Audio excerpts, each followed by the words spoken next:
Yo les confieso que a mí me agrada mucho cuando encuentro opiniones que, a pesar de estar en un espectro ideológico diferente al mío, llegan a la misma conclusión, porque creo que hay temas que son de interés nacional que deberían sobrepasar, digamos, esos meros intereses ideológicos o de preferencia política. Y el caso que vamos a hablar a continuación es un caso que me parece muy representativo. Ya es momento de que empecemos a hablar del daño que le está haciendo el dichoso centro al país. Vean, uno puede sentarse a debatir temas menores, como por ejemplo la aseveración de que el centro no existe, sí, es cierto, pero la opinión como tal, el concepto y la forma como ella lo maneja es perfecto. O sea, digamos, la idea principal de que el centro le está haciendo daño a este país es una idea que es innegable. El tema es urgente.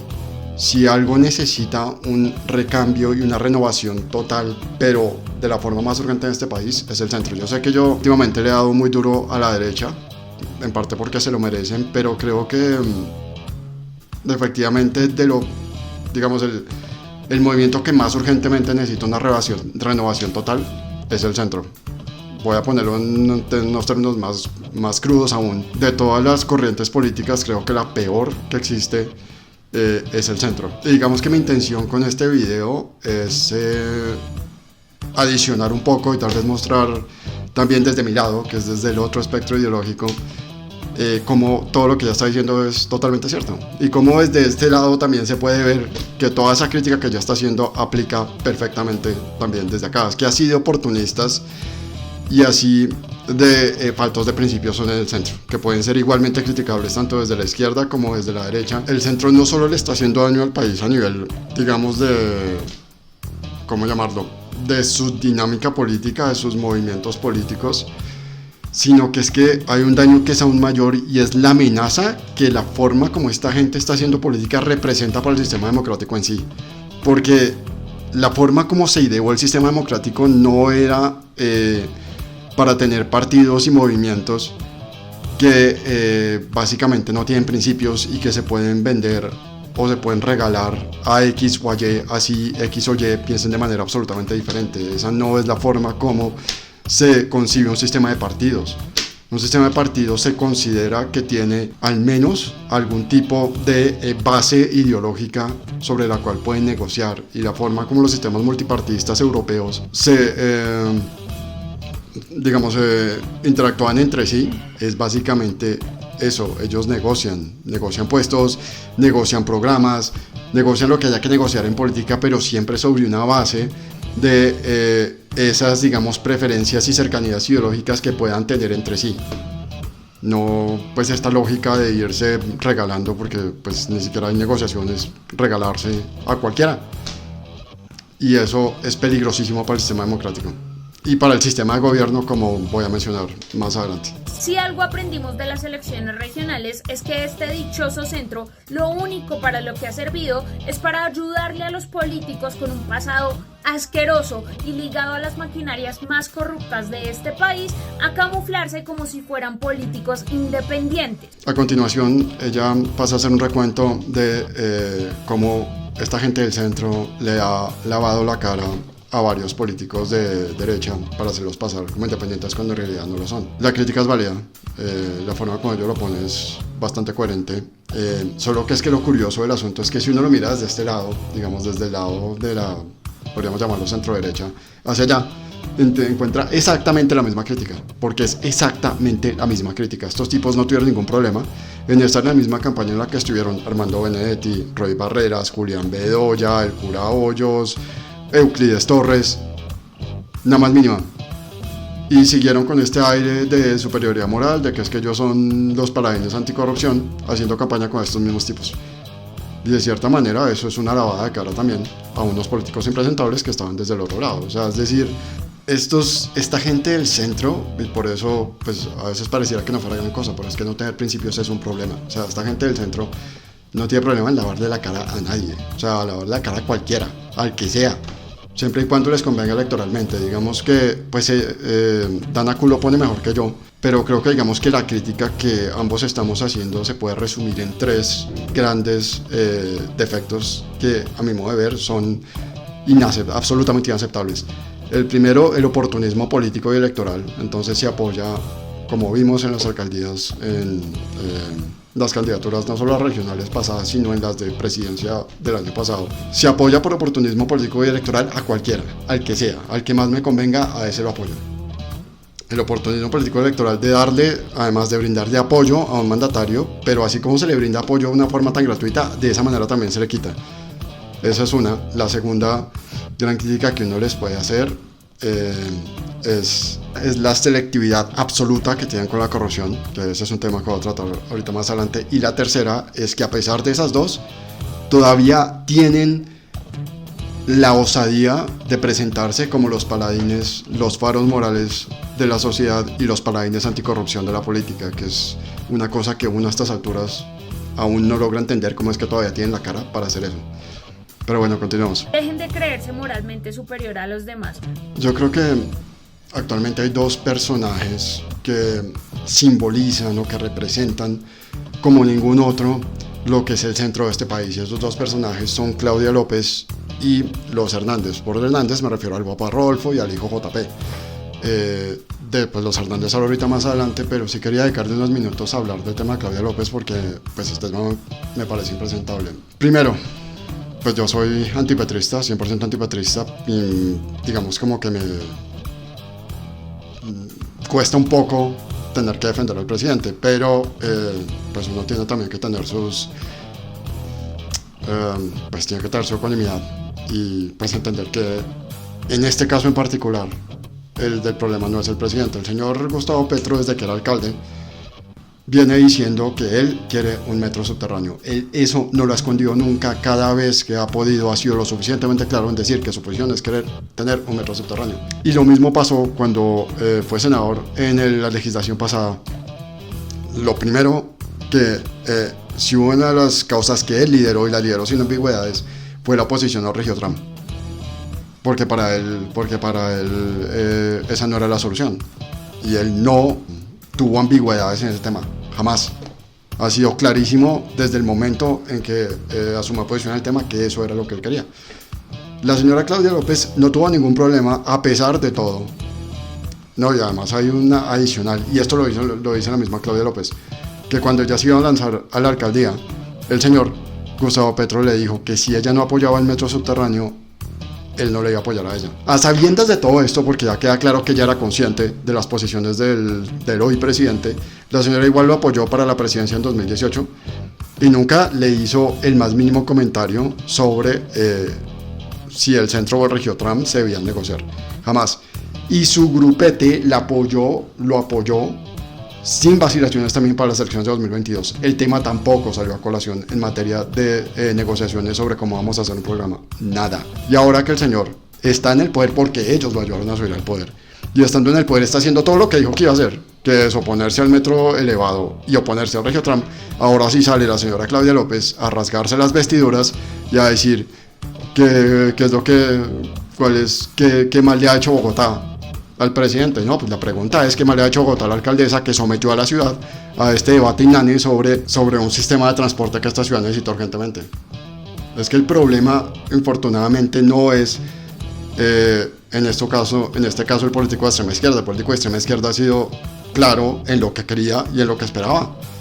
Los que no son claros y los que viven diciendo sí pero no, o no pero sí, y hoy dicen sí y mañana dicen no, son los del centro, que salen exactamente con este tipo de cosas que a mi modo de ver son absolutamente indignantes, pero absolutamente indignantes. Continuamos. Porque en este momento, como está el país, sería mejor saber quién es de derecha y quién es de izquierda y no llevarse sorpresitas. Totalmente de acuerdo. Creo que si hay algo por lo cual el centro es peor que la derecha o la izquierda, o específicamente el petrismo o el uribismo, es el hecho de que no tienen, uno con ellos no sabe a qué atenerse. Como no tiene estos principios, ellos son ideológicamente fluidos, van para el lado que más le convenga, uno de ellos no sabe qué esperar. Mientras que uno sí sabe con la izquierda y con la derecha, con el petrismo, con el uribismo, con el MOVIR o con Salvación Nacional, uno sabe qué esperar con ellos.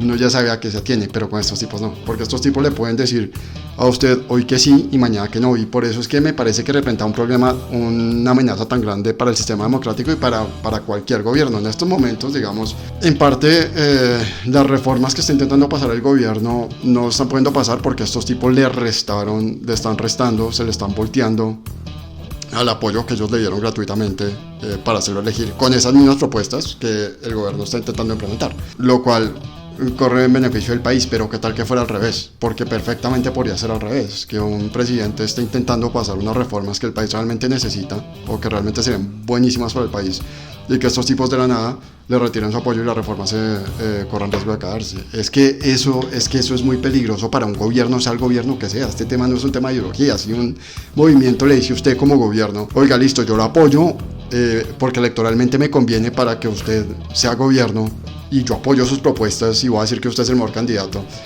para que una vez usted llegue al gobierno y le diga, no, sabe que no me gustan sus propuestas, me voy a volver, ya no lo voy a apoyar. Eso es peligrosísimo. O sea, ¿quién quiere gobernar así? Esa es la pregunta que yo me hago. O sea, de cierta manera como que estoy tratando de ponerme en los zapatos de los petristas.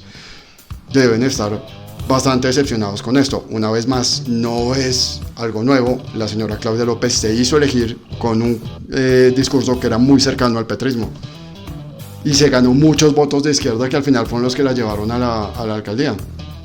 Y pues era medio triste en parte ver como muchos de esos votantes de izquierda entre los 3 y los 6 meses empezaron a comentar que se sentían completamente decepcionados, que se sentían engañados. Es que es muy difícil cuando la gente no tiene claro, digamos, de qué lado está.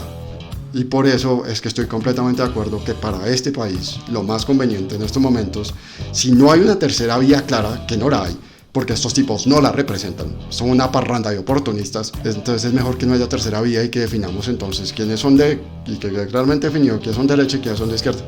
Y pare de contar. O miren a JP. Y la cerró con broche de oro, o sea, la sacó del estadio ahí al final, porque claramente puso sobre la discusión el elefante en el cuarto. O sea, quiero terminar este video hablando precisamente de estos tipos, los Hernández, que fácilmente representan todo lo malo que tiene el centro, tanto el señor Rodolfo como el señor JP. Y vamos a empezar por lo primero porque pues no sé si algunos de ustedes estarán informados sobre el tema, pero se los voy a resumir porque creo que es muy relevante. El señor Rodolfo Hernández torció una licitación, eso ya está más que comprobado. La torció para beneficiar al hijo, que recibió una comisión si le daban esa licitación a la empresa Vitalogic. Todo eso, digamos, aquí estamos hablando de dineros públicos, dineros de los contribuyentes. Por ese torcido, un concejal de Bucaramanga en su momento le intentó hacer control político, y cómo reaccionó el señor, le mandó un tiestazo. Y ese tiestazo que le mandó el señor Rodolfo Hernández se hizo viral, se conoció en todo el país, y así fue como el tipo se catapultó a la fama. Por mandarle un tiestazo a un político que le estaba intentando hacer control político por un torcido que el tipo estaba haciendo.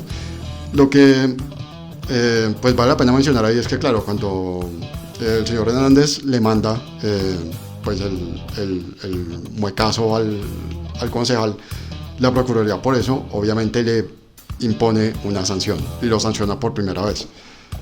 Después ya la Procuraduría se pone a recoger las pruebas, se pone a hacer la investigación correspondiente y determina que efectivamente el señor Hernández hizo un torcido en la licitación, que eso es un claro ejemplo de corrupción, y que ahí se violó la ley, y lo inhabilita por 14 años, segunda sanción. Tiempo después, en un evento público, un ciudadano decide una vez más, como está en todo su derecho, en un sistema democrático, hacerle control político al entonces alcalde Rodolfo Hernández.